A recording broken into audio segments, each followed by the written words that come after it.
स्वागत है आप सभी लोगों का भारतीय भूगोल के मोस्ट इंपॉर्टेंट प्रश्नों की सुपरफास्ट रिवीजन के लिए।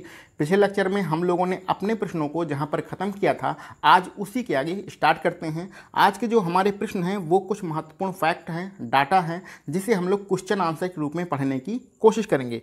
तो आज का हमारा पहला प्रश्न है, चित्रकूट जलप्रपात कहाँ पर है?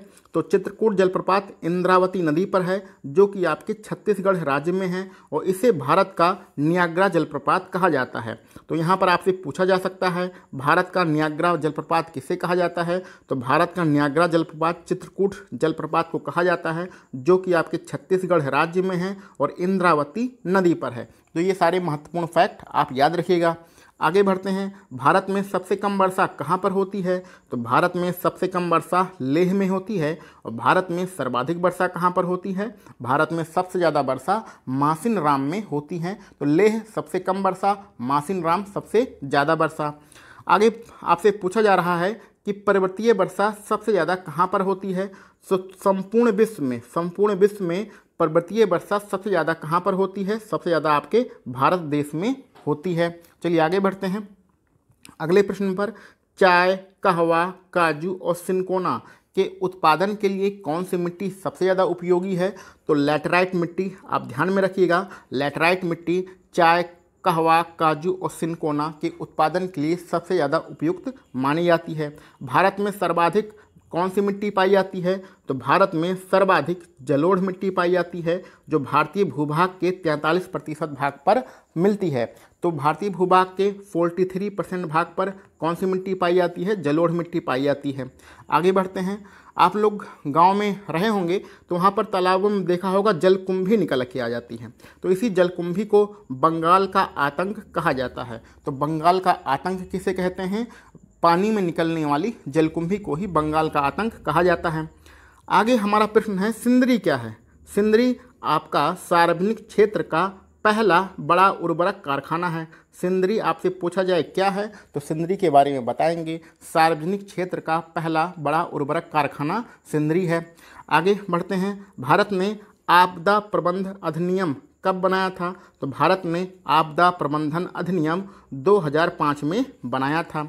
आगे बढ़ते हैं, एशिया की सबसे बड़ी भूमिगत जल विद्युत परियोजना कौन सी है? तो एशिया की, या इसको कह सकते हैं भारत की सबसे बड़ी भूमिगत जल विद्युत परियोजना हमारी नाथपा झाकरी है। नाथपा झाकरी भारत की और एशिया की सबसे बड़ी भूमिगत जल विद्युत परियोजना है, जो कि कहाँ पर है? हिमाचल प्रदेश में है। आगे बढ़ते हैं, कावेरी जल विवाद किन दो नदियों के बीच में है? तो जो आपका कावेरी जल विवाद है उसके बारे में याद रखिएगा। सबसे महत्वपूर्ण कर्नाटक और दूसरे नंबर पे तमिलनाडु। तो कावेरी जल विवाद कर्नाटक और तमिलनाडु राज्यों के बीच में है और इसमें दो राज्य और शामिल हो जाते हैं, केरल और पौंडीचेरी। पौंडीचेरी आपका केंद्र शासित क्षेत्र है। तो मुख्यतः देखा जाए तो कर्नाटक और तमिलनाडु के बीच में कावेरी जल विवाद है, लेकिन इन दो राज्यों को, केरल और तमिलनाडु को भी शामिल इसमें किया जाता है। आगे आपसे पूछा जा रहा है, कृष्णा जल विवाद किन दो राज्यों के बीच में है? तो जो आपका कृष्णा जल विवाद है वो आंध्र प्रदेश और कर्नाटक के बीच में है। तो कृष्णा के बारे में याद रखिएगा, कृष्णा जल विवाद आंध्र प्रदेश और कर्नाटक के बीच में है, लेकिन इसमें महाराष्ट्र को भी शामिल किया जाता है। तो कृष्णा जल विवाद आंध्र प्रदेश, कर्नाटक और महाराष्ट्र इन तीन राज्यों के बीच में है। कोयला को क्या कहा जाता है? तो कोयले को उद्योगों की जननी के नाम से जाना जाता है। कोयला जो कि ऊर्जा का प्रमुख स्रोत है, इसे हम लोग उद्योगों की जननी के नाम से जानते हैं। आगे बढ़ते हैं, भारत में सौर ऊर्जा संस्थान केंद्र कहाँ पर है? तो भारत में सौर ऊर्जा संस्थान केंद्र ग्वाल पहाड़ी में है और ग्वाल पहाड़ी कहाँ पर है? आपके हरियाणा में है। तो भारत में सौर ऊर्जा संस्थान केंद्र हरियाणा की ग्वाल पहाड़ी में है। चलिए अगला प्रश्न हम लोग देखते हैं, देश का सबसे बड़ा संगठित और व्यापक उद्योग कौन सा है? तो देश का सबसे बड़ा संगठित और व्यापक उद्योग कपड़ा उद्योग है। अगर आपसे प्रश्न में पूछा जाए कि देश का सबसे बड़ा उद्योग कौन सा है, तो सबसे बड़ा उद्योग कपड़ा उद्योग है। चलिए आगे बढ़ते हैं, देश का पहला वस्त्र पार्क कहाँ पर बनाया गया था?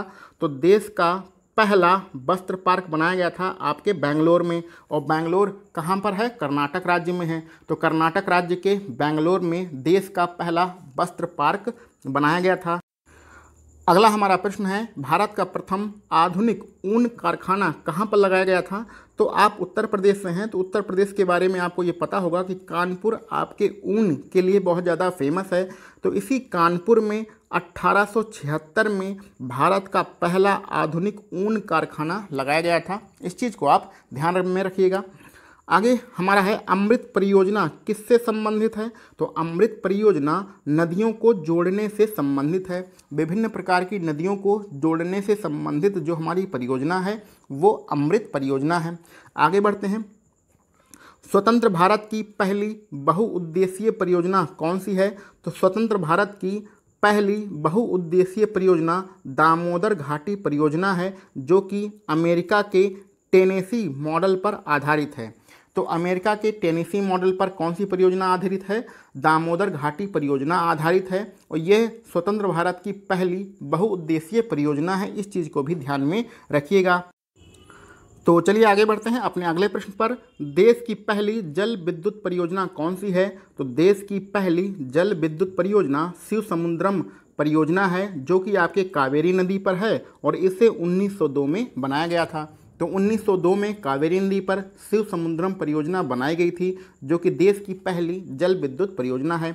चलिए आगे बढ़ते हैं, निश्चित वाहिकाओं के द्वारा हो रहे जल प्रवाह को क्या कहते हैं? तो निश्चित वाहिकाओं का मतलब नदियां अनेक धाराओं में बहती हैं, उन धाराओं के द्वारा जो जल बहता है उसे हम लोग क्या कहते हैं? अपवाह कहते हैं। तथा इन वाहिकाओं के जल को क्या कहा जाता है? अपवाह तंत्र कहा जाता है। तो अपवाह तंत्र किसे कहते हैं? जो वाहिकाओं में जल होता है उसे ही हम लोग अपवाह तंत्र कहते हैं। चलिए आगे बढ़ते हैं, भारत में कितने प्रकार की नदियां पाई जाती हैं? तो भारत में 2 प्रकार की नदियां पाई जाती हैं। पहला हिमानी नदी है और दूसरा अल्पकालिक नदियां होती हैं। तो हिमानी नदी वो कहलाती हैं जो हिमालय के क्षेत्र से निकलती हैं, और अल्पकालिक नदियों को प्रायद्वीपीय नदियां भी कहा जाता है। और ये नदियां कौन सी होती हैं? जो आपके प्रायद्वीपीय भारत के पहाड़ों या पठारों से निकलती हैं। ध्यान दीजिएगा, भारत की सबसे बड़ी नदी कौन सी है? तो भारत की सबसे बड़ी नदी गंगा नदी है। अगर आपसे पूछा जाए सबसे बड़ी हिमानी नदी कौन सी है, तो सबसे बड़ी हिमानी नदी भी आपकी गंगा नदी है। तो 2 चीज़ों को याद रखिएगा, भारत में नदियों को 2 भागों में विभाजित किया गया है। पहली नदियां वो होती हैं जो हिमालय के क्षेत्र से निकलती हैं, दूसरी नदियां वो होती हैं जो प्रायद्वीपीय भारत के क्षेत्र से निकलती हैं। तो प्रायद्वीपीय भारत के पठारों और पहाड़ों से निकलने वाली नदियों को अल्पकालिक नदियां अथवा प्रायद्वीपीय नदियां कहते हैं। आगे 2 आपकी परिभाषाएं लिखी गई हैं। पहली परिभाषा है पूर्ववर्ती नदी की। तो पूर्ववर्ती नदी क्या कहलाती है? ऐसी नदियां कहते हैं जो अपना मार्ग पूर्ववत बनाए रखती हैं और मार्ग में आने वाले किसी भी भूभाग को काटने में सक्षम होती हैं। तो पूर्ववर्ती नदियां वो नदियां होती हैं जो एक ही रास्ते पर बहती हैं। अगर उनके रास्ते में कोई भूस्थल आता है तो उसे काटने में भी सक्षम होती हैं। मुख्यतः ये हिमालय से निकलने वाली नदियां होती हैं, जिसमें सिंधु, सतलज, ब्रह्मपुत्र और गंगा शामिल हैं। आगे बढ़ते हैं, अनुवर्ती नदियाँ कौन सी होती हैं? तो जो अनुवर्ती नदियाँ होती हैं, ऐसी नदियाँ जो कालांतर में ढाल के अनुसार बहना प्रारंभ करती हैं, उन्हें अनुवर्ती नदियाँ कहते हैं। और इन नदियों में प्रायद्वीपीय भारत की नदियां आती हैं, जिसमें कृष्णा और कावेरी, गोदावरी प्रमुख हैं। तो अनुवर्ती नदियां ऐसी नदियां होती हैं जो ढाल के अनुरूप बहती हैं, यानी कि समय पड़ने पर ये अपना रास्ता भी बदल लेती हैं, उन्हें हम लोग अनुवर्ती नदी कहते हैं। अगला आपका जो फैक्ट दिया गया है वो सतलज नदी के बारे में दिया गया है। सतलज नदी कहाँ से निकलती है? सतलज नदी राक्षस ताल से निकलती है। यह राक्षस ताल आपके मानसरोवर झील के निकट है। मानसरोवर झील कहाँ पर है? आपके तिब्बत में है। तो सतलज नदी कहाँ से निकलती है? राक्षस ताल से निकलती है, जो कि मानसरोवर झील के निकट है। मानसरोवर झील कहाँ पर है? तिब्बत में है। और इसी सतलज नदी पर भाखड़ा नागल परियोजना बनाई गई है। ठीक है, चलिए आगे बढ़ते हैं, गोवा की 2 प्रमुख नदियों के बारे में पढ़ते हैं। तो गोवा की 2 प्रमुख नदियां कौन सी हैं? मांडवी और जुआरी। मांडवी और जुआरी ये 2 गोवा की प्रमुख नदियां हैं। चलिए आगे नर्मदा और ताप्ती के बारे में भी पढ़ लेते हैं। नर्मदा और ताप्ती कैसे बहती हैं? पूरब से पश्चिम दिशा की ओर बहती हैं।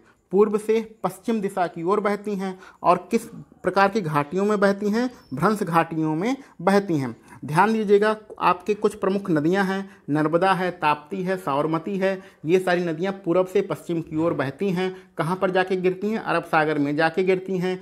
ये जब समुद्र में गिरती हैं तो ज्वार नदमुख का निर्माण करती हैं, यानी कि एक ही धारा के साथ समुद्र में गिरती हैं। ये कैसे बहती हैं? ये पहाड़ों के बीच से होकर बहती हैं। तो पहाड़ों के बीच से होकर जो नदियाँ बहती हैं वो भ्रंश घाटी का निर्माण करती हैं।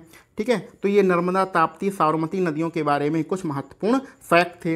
ये सारे ऐसे फैक्ट हैं जो बार बार आपकी परीक्षाओं में पूछे जाते हैं। इन्हीं में से कोई ना कोई प्रश्न आपकी परीक्षा में अवश्य आएगा। इस सारे वीडियो को आप ध्यान से देखते रहिए, सुनते रहिए, ये सारे प्रश्न आपको रट जाएंगे। तो आज के लिए हम लोग बस इतने ही प्रश्न रखते हैं। इसके आगे के प्रश्नों को हम लोग अगले वीडियो में सॉल्व करेंगे। आप सभी लोगों को वीडियो देखने के लिए बहुत बहुत धन्यवाद।